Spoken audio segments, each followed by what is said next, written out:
Councillor సాబ్ నమస్తే. Councillor అన్నావా? అవునన్నా. తమ్ముడు నువ్వు వేరేరా, ఇక 500 ఉంచుకో. ఈ పైసలు ఎందుకన్నా?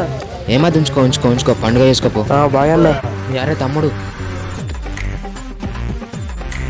అన్న చెప్పన్న. తమ్ముడు పైసలు అవసరం ఉంటాయి. అవసరం లేదన్న, సరిపోతాయి. అద్దన్న నాకు అద్దు, 1 గంటకి ఇచ్చేలే అన్న. సరే పోరే తమ్ముడు. ఓకే అన్న, కాకపోతే నువ్వు మాత్రం మా వాడ కౌన్సిలర్ కావాలి. అమ్మని అమ్మ, వింటాక ఫీల్ ఎంత బాగుందో. ఇవాళ నిద్రపోతున్నా లేదో. నువ్వు గ్రేట్ రా అజయ్, తోపు.